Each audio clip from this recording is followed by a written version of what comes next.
Bonjour à tous et bienvenue dans ce nouvel épisode du podcast NBA Special Playoff, bien entendu, de The Free Agent. On a laissé passer le week-end et les matchs 3 et 4 pour vous faire un petit peu ce débrief en ce lundi matin. Et pour m'accompagner, je serai à nouveau avec mon acolyte habituel, mais pas que. Donc déjà, bonjour Maxime. Bonjour Charles, bonjour tout le monde. Et puis un petit revenant, ça fait un moment qu'on n'avait pas entendu sa douce et mélodieuse voix. Salut Nico. Salut Charles, salut Maxime, salut tout le monde.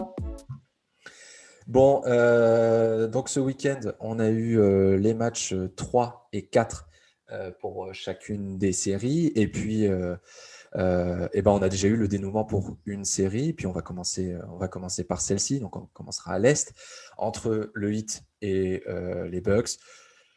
Sans surprise, comme on l'a dit Maxime toute la semaine dernière, les Bucks ont sweepé le Heat. Premier sweep en carrière pour Erik Spoelstra. Il n'y a pas eu de débat. On va pas trop s'attarder sur cette série, mais il y a franchement pas eu de débat.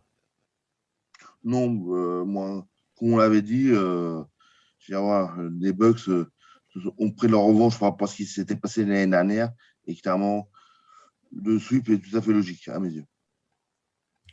Nicolas, toi, ton ressenti sur cette série aussi, pareil, les Bucks sont montés en puissance et s'affichent vraiment comme un sérieux candidat. Ouais, carrément, c'est une série où il n'y a pas eu photo.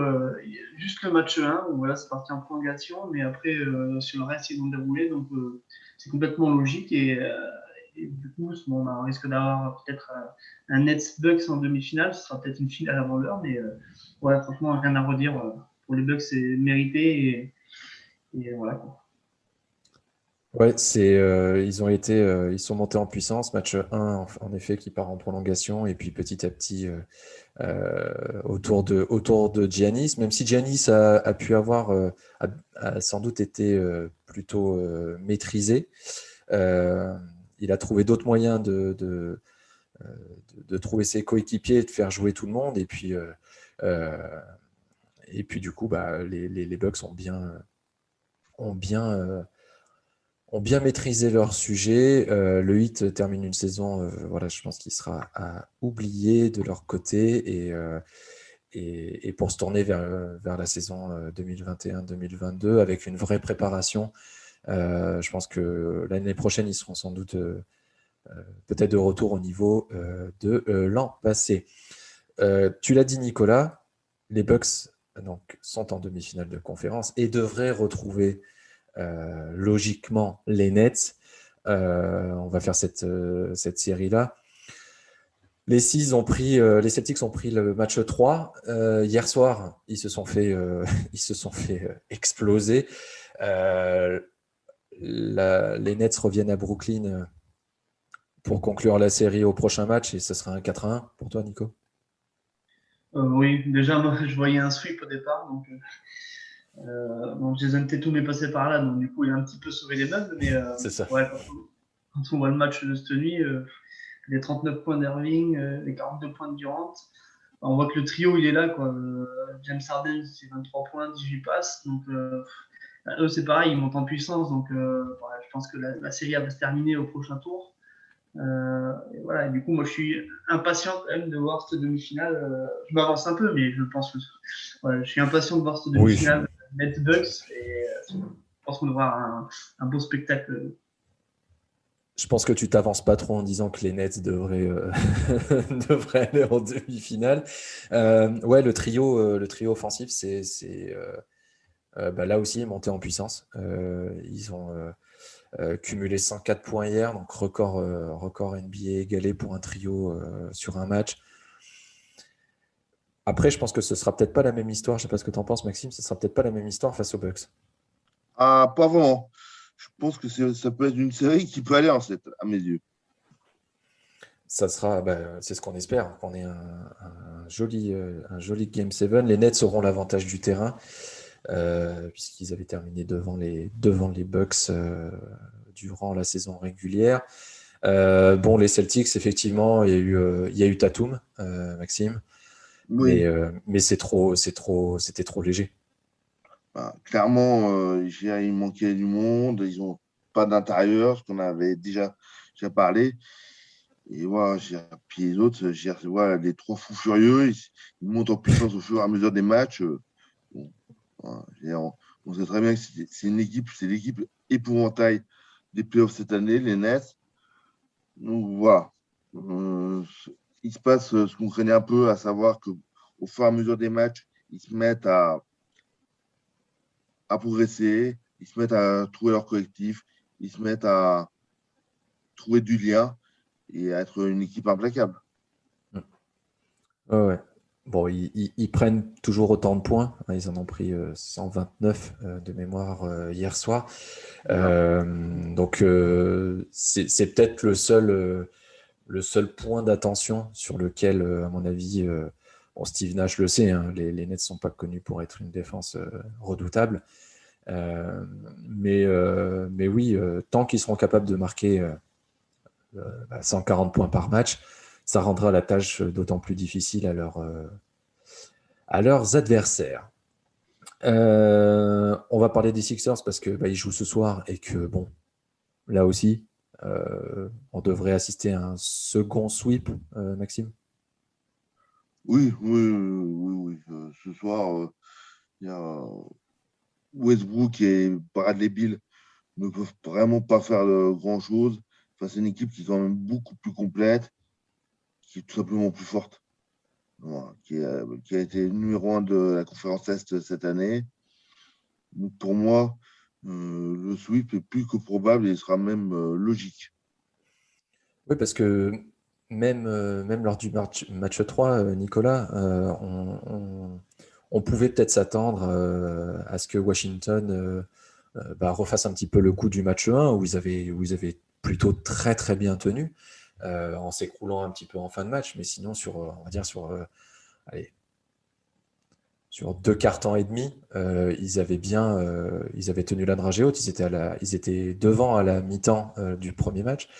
Et en fait, malgré Westbrook, peut-être qui était peut-être diminué, euh, peut-être on en saura plus tard, mais Bill et Westbrook sont pas suffisants face au collectif des Sixers. Bah, ils sont pas suffisants. Et puis bon, le match 1, c'est sûr que c'était serré, mais il ne faut pas oublier non plus que Embiid avait un problème de faute. Donc déjà, il a joué que 10 En minutes plus. en première mi-temps. Donc voilà, on enlève un candidat MVP dans une équipe. Après, on voit que c'était un peu plus compliqué. Mais après, sur ce match 3, je l'ai regardé. Franchement, il n'y a rien à dire. Les Sixers, ça développe un jeu, c'est fluide. C'est les joueurs qu'on attendait Curry, Green voilà, sont au rendez-vous. Ils ont mis des points, ils ont apporté. On donné Danny Green, je crois, il enchaîne avec 3 points d'affilée, quelque chose comme ça. Donc voilà, il y a vraiment le collectif est bien rodé, les remplaçants apportent quelque chose. Donc voilà, c'était un peu moi le point d'interrogation, c'était par rapport au banc. Et au final, bon, on s'aperçoit que le banc il répond présent, il marque des points quand il faut. Alors ça met pas des gros scores, mais bon, c'est des points qui comptent à la fin. Donc moi, quand j'ai vu ce match 3, j'ai vraiment vu une équipe qui montait en puissance de la part des Sixers. Ben Simmons qui défensivement a encore été énorme. Embiid, bon, on n'en parle pas, il bat son record en carrière avec 36 points, enfin en playoff quoi. Et voilà, je pense que voilà, l'équipe monte en puissance. Ils se sont jamais cachés sur leur objectif d'atteindre une finale. Donc, je pense que ce match-là, le fait de ne pas avoir de rythme, de pas avoir, d'avoir une semaine de repos par rapport à Washington, qui était un petit peu sur l'euphorie du play-in, a pu aussi faire que ce match-là était un peu compliqué. Mais après, ils ont trouvé l'astuce. Et ben, le sweep, pour moi, il est inévitable. Enfin, voilà, après, on verra quand même, parce qu'on n'est pas à l'abri. Est-ce que Westbrook et Bill essayent de sortir la tête haute de ces playoffs? Mais si on assiste au même match qu'au match 3, je pense que l'affaire sera vite pliée. Oui, effectivement. Si ce soir, Embiid se retrouve avec quelques problèmes de faute, effectivement, sans Embiid, les Sixers, c'est pas tout à fait la même chose. Et le match pourrait être un petit peu plus serré. Bon, moi je vous rejoins, je pense que ce soir, Philadelphie va l'emporter, va encore l'emporter assez largement, parce que sur toute la série, c'est ce qui s'est passé. Donc ils vont se qualifier, et puis ils vont pouvoir attendre tranquillement leur adversaire, qui sera qui? Les Hawks ou les Knicks? On s'attendait à une série serrée, et au final, on se retrouve avec une série où les Hawks mènent déjà 3-1. Je ne sais pas ce que tu en penses, Maxime, mais pour les Knicks, ça a l'air d'être quand même assez mal parti. Clairement, ils ont vraiment le souci Trae Young, les Knicks, qu'ils n'arrivent pas à contenir. Et en plus, ce qu'on avait un peu dit dans les podcasts précédents, la force collective et le banc. Et là, puis surtout, il y a un gros problème chez Knicks. C'est le problème, il s'appelle Julius Randle, On qui est est d'accord. totalement transparent, à mes yeux en On tout est... cas. Il n'est pas du tout à son rendement Ah non. habituel et c'est un peu inexplicable à mes yeux. Alors, hier soir, il met quand même 23 points, donc on pourrait penser que ça y est, il est revenu un petit peu dans ses standards, on va dire, de la saison régulière. Mais en fait, non, dans la globalité du jeu, effectivement, les Randall et autres, et Elfrid Payton et compagnie, ils y sont pas vraiment. Le seul qui surnage un peu, c'est Derrick Rose, qui essaye de porter tant bien que mal un petit peu cette franchise. Et, euh, et comme tu l'as dit, et je sais pas, Nicolas, toi, si tu es, du même avis, mais les Hawks, effectivement, il n'y a pas que Trae Young. Ah non, Hawks, il n'y a pas que Trae Young, mais justement, il est bien entouré, Trae Young. Donc, on connaît ses qualités de passeur. Et donc, à côté, il a des Bogdanovic, Collins, Capella ou Gallinari. Donc, c'est vrai qu'il y a un collectif qui s'est créé, moi, je trouve, pendant ces playoffs, surtout parce qu'en saison régulière, c'était très, très irrégulier. C'est pour ça que moi, cette série, j'étais incapable, avant que ça commence les playoffs, de dire qui l'emporterait, parce que les Hawks nous ont habitués à sortir des gros matchs et le match d'après faire n'importe quoi, perdre contre une équipe, par exemple, je sais pas, une équipe comme OKC, alors qu'ils ont battu une équipe bien classée avant. Donc, il y avait trop d'incertitudes là-dessus. Et puis, en fait, Trae Young, voilà, il est là au rendez-vous. On reconnaît les grands joueurs. C'est bien de faire des performances en pleine saison, mais on reconnaît les grands joueurs quand ils répondent présents dans ces matchs-là, en playoff. Et Trae Young, depuis le début de la série, est présent et là, il remplit bien ses fiches de stats. Je pense aussi que le match 1, avec tout ce qu'il y a eu contre lui, le public et compagnie, qu'il a bousculé pendant tout le match, ça l'a motivé, ça lui a donné peut-être je sais pas, un supplément d'âme qui a fait qu'il a fait ce parcours-là pour l'instant en playoff. Donc, mais cette équipe d'Atlanta, elle a tout. Et contrairement aux Knicks qui, moi, me déçoivent un petit peu pendant ces playoffs parce que c'est une équipe surprise. Alors, on ne s'attendait pas à ce qu'ils mettent un sweep non plus haut, mais je m'attendais à ce qu'ils jouent grandement leur chance. Et puis, il y a la place pour eux. Après, la série n'est pas finie, 3-1, ça retourne au Madison Square Garden, ça peut vite trop basculer. Donc, on ne sait pas. Là, il n'y a pas vraiment. Les Hawks ne dominent pas, comme on pourrait dire, avec les Bucks face aux Heat ou les Sixers face à Washington. Donc, même s'il y a 3-1, la série, elle n'est pas terminée. Et, euh, et donc, voilà, mais il va falloir vraiment que Randall retrouve ses standards un peu de saison. Alors, ça a été un peu le cas hier, même si pendant le match, des fois, il a été un peu sorti du match. Il était peut-être énervé, je sais pas. Et il n'avait pas cet apport qu'il avait en pleine saison. Donc, il marquait des points, mais ce n'était pas des points qui comptaient vraiment. Donc voilà, mais il faudra un réveil. Et bon, après, avec l'ambiance qu'il y a au Madison Square Garden, je pense que le match sera autre que celui d'hier.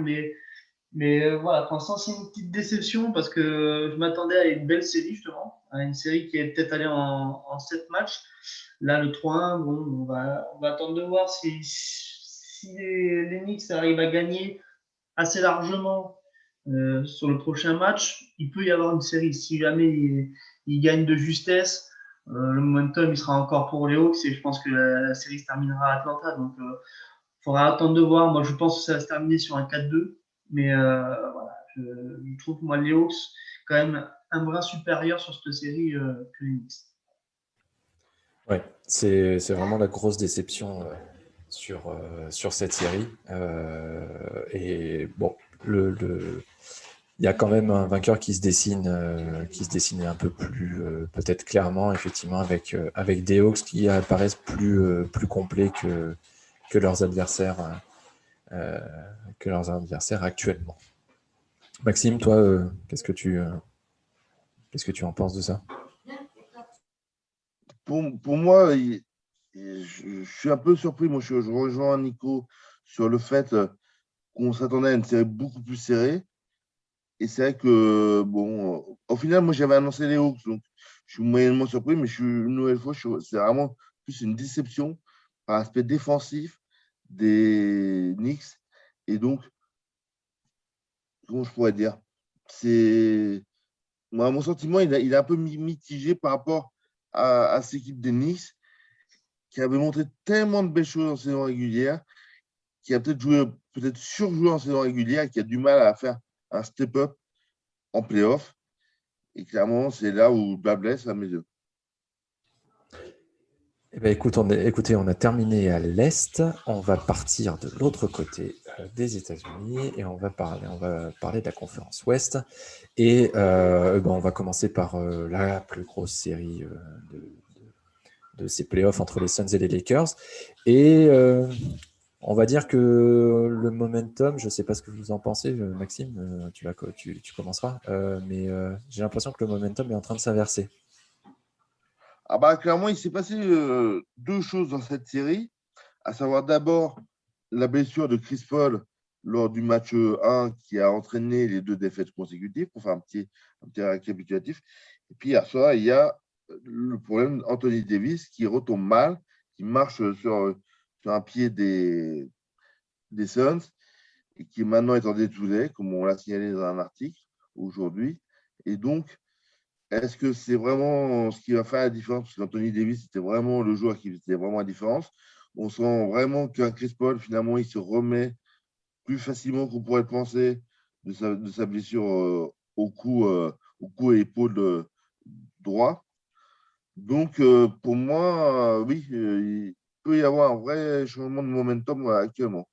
Mais bon, ça tire tellement peu de choses, cette série, que, à mon avis, ça ira en 7. Et toi, Nico, tu en penses quoi? Ça y est, les Suns ont peut-être changé la série a peut-être changé à nouveau d'issue. Bah, je sais pas trop. Après, quand on voit le match d'hier, même avec Davis, on voyait que les Suns, même s'il avait des petits trous d'air, arrivaient quand même à contenir un petit peu les Lakers. Alors maintenant, avec Davis en moins, je pense que ouais, le momentum peut avoir changé. Maintenant, c'est les Lakers en face, il y a LeBron. Je sais pas trop, c'est bizarre, cette série est assez bizarre, je trouve. Ce match-là, pour moi, m'avait donné plein d'espoir pour les Suns, parce que quand j'ai vu cette défense en zone, qui a pas mal gêné les Lakers, même si Chris Paul se blesse rapidement dans ce match-là et qu'après, bah, il est clairement plus bon, quoi. Il n'arrive plus, à perdre tellement de ballons, il n'arrive plus au shoot. Et ils arrivent quand même à s'en sortir. Donc je m'étais dit que c'est vrai que là, il y avait quelque chose qui se passait avec les Suns. Et avant cette série, on n'arrêtait pas de dire que c'était pas un cadeau pour les Suns de tomber contre les Lakers. Voilà, je m'étais dit sur le match 1, bah, en finale, peut-être qu'ils ont les épaules pour battre les Lakers. Après, il y a eu ces deux matchs qui ont suivi où bah, les Lakers, et notamment Davis, ont sorti des grosses perfs. Et hier, je sais pas, hier c'était un match un peu bizarre, un peu en deux temps. C'est-à-dire qu'en première mi-temps, c'était assez serré. Les Lakers avaient réussi à faire un petit trou. Après, il y a eu un petit run des Suns qui sont revenus. Après, ils terminent à la mi-temps en tête. Et puis après, cette blessure de Davis a complètement chamboulé les Lakers. Il ne rentrait plus rien. On voyait un LeBron James qui prenait même pas la peine de défendre. Moi, sur une des dernières actions où bah, justement les Lakers peuvent revenir à -5, ils perdent le ballon. Derrière, il y a un 3 points. On voit que LeBron ne fait même pas l'effort de revenir. Et du coup, ça passe à +10 pour les Suns. Ouais, je me dis que au final, peut-être ils ont vraiment perdu ce qu'ils avaient depuis le début de cette série, c'est-à-dire la hargne. Et ça va être compliqué. Ouais. Le retour en Arizona peut être décisif pour les Suns parce que s'ils remportent ce match 5, après la série n'est pas pliée, mais si Davis après n'est pas apte à revenir, je vois mal les Lakers passer les Suns. Et justement, comme l'a dit Max, il y a le retour de Chris Paul. Au final, voilà, il y a juste une petite blessure, mais hier, il est revenu, il a mis des shoots, il a été super important dans la gestion, surtout en fin de match. Voilà, mais après, ces Suns, je les trouve aussi un peu fébriles de temps en temps. Donc, il y a trop d'incertitudes qui fait que est-ce qu'on peut parler du momentum et de changement de momentum en faveur des Suns? Je suis pas encore sûr à 100%. Même si hier, c'est quand même une grosse perte que d'aller gagner au Staples Center. Quand ils ont perdu l'avantage du terrain, pour moi, la série a été pliée. Et au final, ils arrivent à revenir, donc ils ont du caractère. Maintenant, voilà, il y a DeAndre Ayton qui fait des playoffs, première apparition en playoff, moi je le trouve super fort. Je ne le voyais pas à ce niveau-là. Il a une présence à l'intérieur qui est absolument phénoménale, je trouve. Donc voilà, on va attendre de voir le match 5. Ce retour en Arizona, si Davis ne joue pas, il y a forte chance parce que hier on a vraiment vu partir au vestiaire mal en point. Donc peut-être qu'il reviendrait sur le match 6, mais moi je le vois mal revenir sur le match 5. S'il n'est pas là, ouais, là on pourra parler s'il y a une victoire des Suns, du momentum, on pourra reparler de ce match 4. Moi, tant que le match 5 n'est pas joué, j'ai du mal encore à me dire que le momentum a changé. Parce qu'en face, c'est LeBron, c'est les Lakers. Voilà, même si je ne suis pas un grand fan de LeBron, il faut lui reconnaître ça, c'est qu'il n'abandonne jamais. Donc la série, pour moi, elle n'est pas pliée non plus. Le momentum n'a pas vraiment encore changé. J'attends vraiment de voir ce match 5 pour vraiment me faire une idée. Et si victoire il y a des Suns, ouais, on pourra reparler de ce match 4, ça c'est sûr. On va rester à Los Angeles et on va parler de l'autre équipe de Los Angeles qui revient un peu contre toute attente. C'est ce qu'on disait avec Maxime lors du podcast précédent que on voyait mal les Clippers revenir. Bon, on s'est quand même bien, on s'est quand même bien planté, Maxime. Les Clippers sont revenus à 2-2. Ils ont remporté les 2 matchs à Dallas.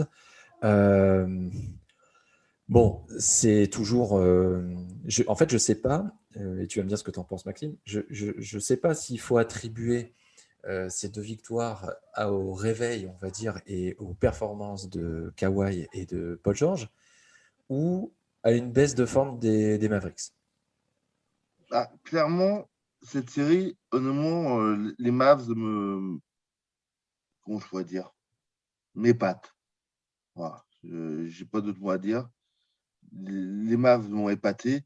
Et puis là, les Clippers qu'on retrouve sur ces 2 matchs à Dallas, c'est vrai que c'est totalement illisible. C'est totalement illisible, totalement illisible. Bon, d'ailleurs, nous, qu'on avait vu à la rue au niveau du coaching jusqu'à présent, il a enfin compris qu'il avait un super défenseur en personne de Nicolas Batum. Donc, il l'a mis. Bizarrement, en faisant du small ball, ça marchait tout de suite mieux. Et alors, est-ce que les Clippers, du coup, ont repris le momentum qu'on parlait sur la série précédente, pardon, mais ou pas? Honnêtement, là, maintenant, je vais arrêter de me faire des pronostics parce que clairement, j'allais voir. Je me tais là-dessus parce que voilà, ce que j'apprécie, parce que vraiment, c'est une série je ne pensais pas qu'elle serait à un tel niveau. Voilà, c'est juste apprécié. Doncic, Leonard, George, plus les autres. Voilà, je pense qu'on n'a pas 36 choses à dire de plus parce que c'est totalement illisible une nouvelle fois. Ouais, complètement. Et je pense que ce qui a changé entre les matchs 1 et 2 et 3 et 4, du coup, c'est le supporting cast. Je ne sais pas ce que tu en penses, Nicolas, mais autant sur les matchs 1 et 2, autour de Doncic, les autres répondaient. Et autant sur les 2 derniers matchs, ça s'est un petit peu Ça s'est un petit peu étiolé, ils sont moins présents et les Clippers ont su aussi, il faut leur reconnaître ça, ils ont su profiter de cette régression de la part de certains joueurs, et je pense à un Tim Hardaway Jr. par exemple, pour pouvoir revenir. Ben, moi, déjà, je reviendrai sur Tyronn Lue. Il avait quand même sorti une phrase après la défaite match 2 en disant que c'était facile pour les Mavs de marquer, de rentrer des gros shoots à l'extérieur, que ce serait plus compliqué chez eux. Quand il a sorti ça, tout le monde lui est tombé dessus. On s'est un peu moqué de lui. Au final, il a peut-être pas eu tort. Parce que quand on regarde les matchs, notamment le match de l'année dernière, même Doncic, c'est pas non plus extraordinaire. Il marque que 19 points. À 3 points, c'est 1 sur 7. Tim Hardaway Jr., c'est 0 sur 4. Enfin, voilà, c'est peut-être qu'au final, Tyronn Lue, dans ce qu'il a dit, il a peut-être pas eu tort. Voilà, moi, ce qui me surprend aussi, c'est les Mavs qui marquent 81 points. C'est un total beaucoup trop faible, même en saison régulière, déjà c'est faible. Mais en playoff, on n'en parle même pas. Donc voilà, la série est complètement relancée. Maintenant, je suis un peu comme Maxime, je suis un peu dans. J'ai plus envie de me faire de pronostics parce que c'est tellement indécis que du coup, voilà, on est surpris. Les matchs maintenant joués à domicile, ça ne veut plus rien dire. On voit que des équipes perdent 2 matchs chez eux, comme les Clippers, ils arrivent à gagner 2 matchs à l'extérieur. Donc maintenant, on peut même pas se dire bon, ben ils reviennent à Los Angeles, ils vont repartir devant leur public, ils ont récupéré l'avantage du terrain, mais l'avantage du terrain, pour moi, il ne veut plus rien dire. Donc, ça avait déjà été le cas, puisque l'année dernière, c'était une bulle, donc on ne pouvait même pas parler d'avantage de terrain. Et cette année, ça revient à la même chose. C'est que les équipes peuvent aller gagner à l'extérieur comme elles peuvent perdre chez elles. Et donc voilà, donc moi, je reviendrai vraiment sur cette déclaration de Tyronn Lue qui m'avait fait marrer à la fin du match 2, parce que je trouve que c'était une excuse un peu facile après ces 2 défaites.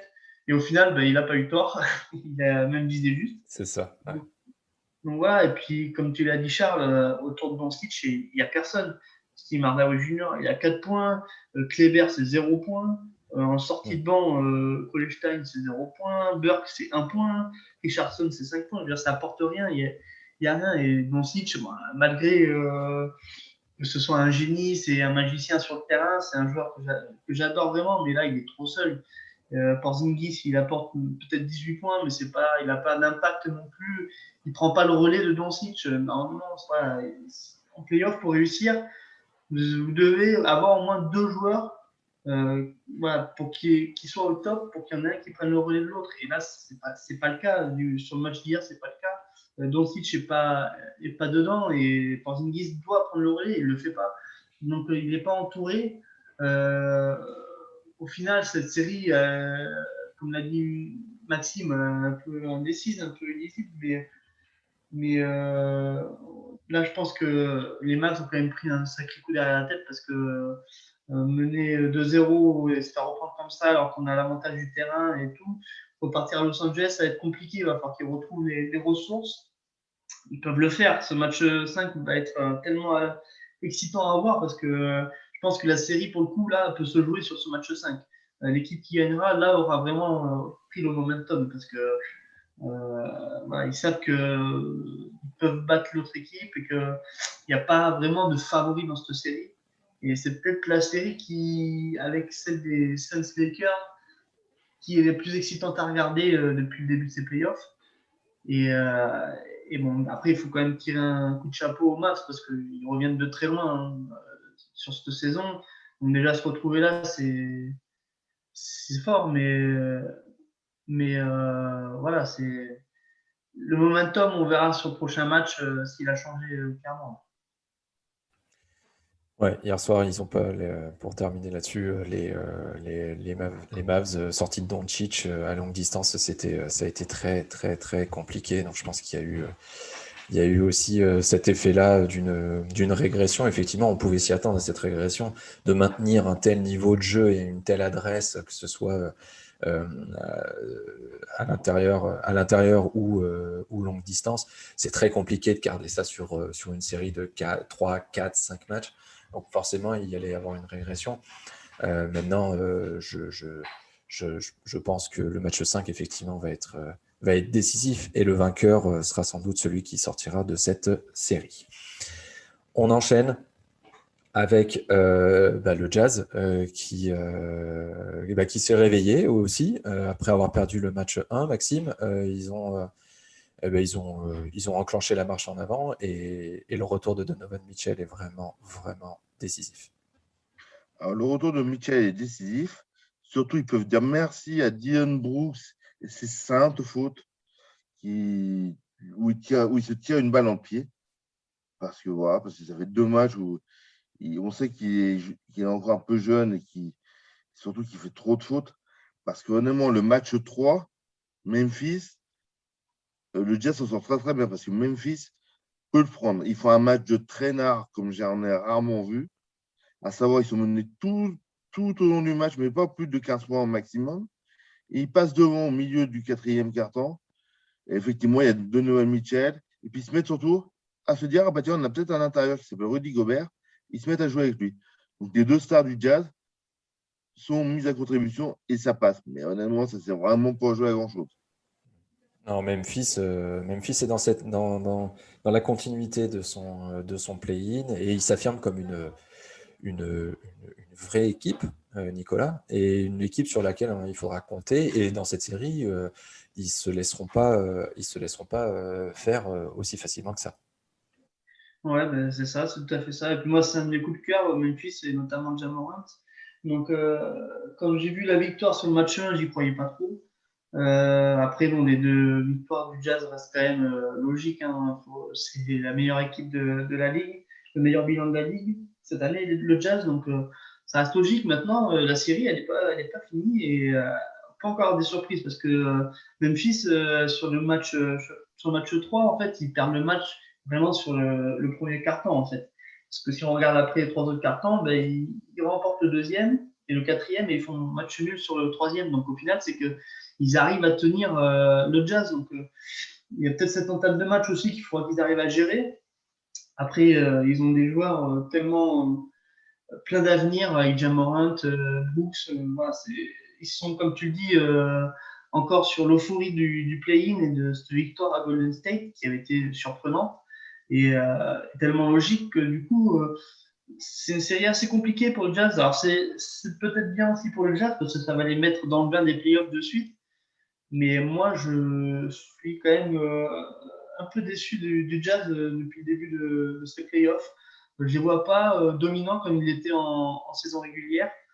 J'arrive pas à les voir aller super loin en fait à l'Ouest. Donc, je sais pas, c'est peut-être un ressenti. Mais moi, il m'impressionne pas.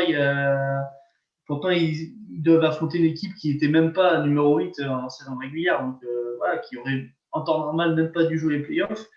Ils se retrouvent voilà, à jouer les Grizzlies. Moi, je m'attendais à ce qu'il y ait quand même voilà, pas photo. Genre, le sweep, je ne savais pas trop, mais je m'attendais à ce qu'il marche quand même sur Memphis. Surtout que bon, Memphis, même s'il y a Valanciunas, normalement, Rudy Gobert qui se prétend voilà, meilleur défenseur de l'année et qui c'est tout légitime parce que c'est vraiment un super joueur, mais il domine pas non plus la raquette comme ça.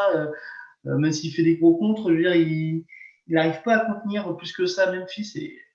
Et je trouve que voilà, bon, il y a le retour de Donovan Mitchell euh, qui fait beaucoup de bien à Memphis, à Utah, mais moi ça m'impressionne pas tant que ça. Donc je suis un peu, même si je pense que Utah passera et ce tour-là, mais je pense que je suis pas super optimiste pour le Jazz pour le reste des playoffs parce qu'à l'Ouest, c'est quand même incroyable. On va revenir après, je pense, sur la série entre Portland et Denver, mais il y a les Lakers, les Suns, les Clippers, même les Mavs, je veux dire, c'est des équipes qui montrent déjà quelque chose de plus que le Jazz. Alors, je sais pas comment le décrire, c'est assez bizarre, mais voilà.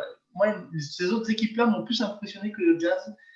Donc, est-ce que c'est une équipe qui est une équipe un peu diesel qui met du temps à se lancer et qui risque après une fois bien lancé d'écraser tout le monde? Mais j'arrive pas à voir ça. Moi, je suis très très déçu pour l'instant avec Utah, même s'ils mènent 2-1. Mais je me dis qu'il y a la place pour Memphis d'aller chercher un match 6, un match 7, pourquoi pas. Ce serait une surprise, mais moi je pense qu'il y a la place. On va terminer avec la dernière série, celle entre Portland et Denver, où là aussi, les débats sont extrêmement équilibrés. La série est à 2-2. Maxime, est-ce que là aussi, on va peut-être pas faire de pronostic du coup, mais Non, difficile de savoir qui va s'en sortir. là, clairement, c'est vraiment pareil. C'est une série où je m'attendais plus à avoir des Nuggets dominés, à voir un Jokic marcher un peu sur le secteur intérieur des Blazers. Et puis là, je suis très heureux que cette série aille au moins en 6, mais je suis dépité dans le sens que c'est totalement illisible. Et de toute façon, sur les 4 séries à l'Ouest, c'est très très difficile de faire des pronostics sur ces 4 séries à l'Ouest. C'est beaucoup plus équilibré qu'à l'Est. Et là, sur cette dernière série, bon, je pourrais dire, il faut trouver un rythme de part et d'autre. Chaque match, c'est une équipe qui gagne, soit qui domine totalement le match, soit c'est l'autre. Donc, savoir, c'est un peu du pile ou face, à savoir quelle équipe va dominer l'autre sur le match. Voilà. Ouais, complètement. Un coup, Jokic a du monde autour de lui pour pouvoir gagner. Un coup, c'est Lillard qui du coup a ce qu'il faut de son côté. Donc là, la série repart à Denver. Donc pour savoir qui l'emportera, ça va être très très compliqué. Et Denver, je pense que jusqu'à présent, c'est plus Portland qui a démontré des qualités pour pouvoir l'emporter que l'inverse, que Denver. Moi, je suis d'accord avec toi, Charles.